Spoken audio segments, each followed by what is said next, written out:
So by now, everybody's heard, I think most people know what a psyop is. A psyop is the same thing as manipulative social engineering, mind control, brainwashing, coercive persuasion. It's been done in the public for a long time. The military-industrial complex loves to do this. They do it. It's in their playbook, all of it. We just didn't know it was being done in America. Well, of course it has been. It has been being done our whole life to get us to do the things that the powers that be want us to do. So Trump gets into office. What I'm trying to say here is that if you're somebody that wants to break the psyop that's over people, break people from the mind control, then you'd have to have a psyop in order to break you from it, in a way.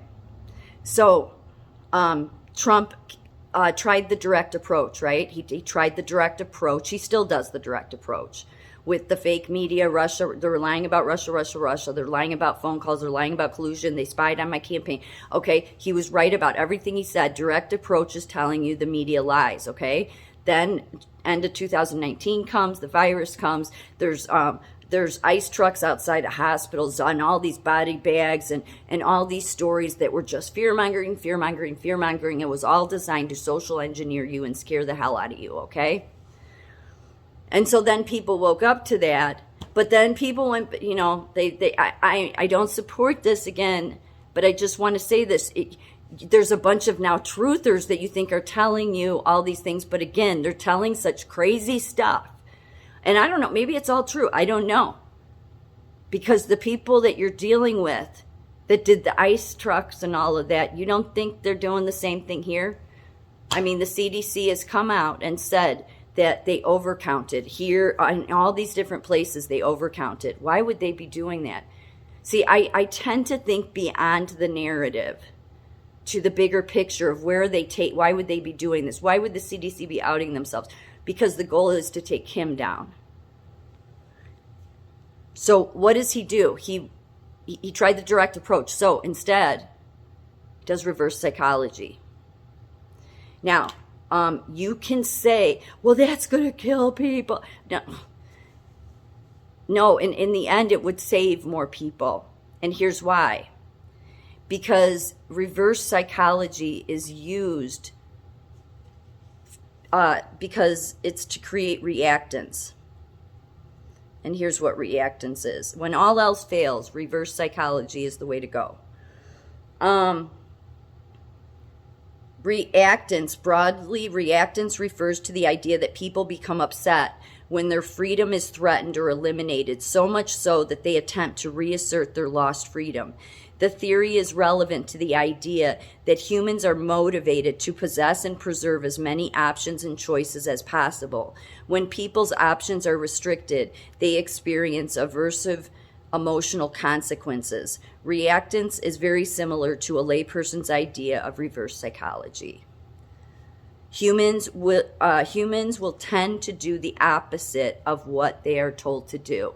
And I always think of Adam and Eve with this because I brought it up so many times on my YouTube channel from like over a year ago about how God said, you have this beautiful garden, you can take from all of these trees, they're so beautiful, beautiful fruit to eat, but that one tree you cannot take from. And what did they do? They went running and getting all up on it.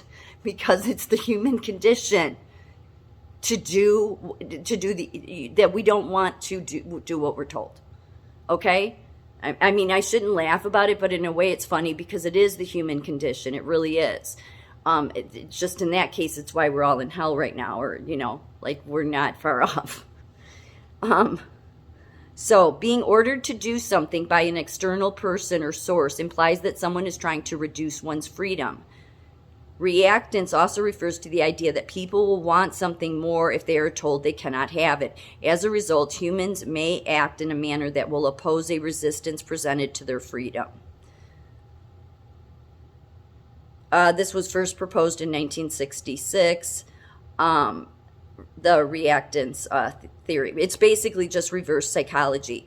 And the reason I bring this up is that a couple years ago, and I'm going to read exactly what Trump said.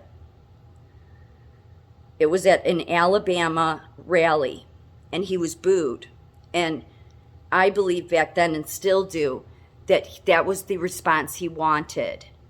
How many people have gone to or listen to rallies, and people that support the person, they're not even hearing what they're saying, but they just support them. So they cheer everything they say. Like, the person could get up there and say, okay, as soon as I get into office, I'm going to nuke half the United States. And they'd be like, yeah, because they're not even paying attention. They just support whatever the person says. So that's a great way for, Trump's gauging are people listening. Also, reverse psychology is better known in psychology literature as strategic self-anti-conformity, is defined as a requester's advocacy of a position that is opposite of their true position. So in this case, Trump doesn't truly, but I think he supports a vaccine. It's just not the one everybody thinks that he's supporting. Yeah. Because like I said, the pharmaceutical companies wouldn't work with Operation Warp Speed. So, but everybody is just assuming that he's supporting that, even now being out of office, all that, blah, blah, blah.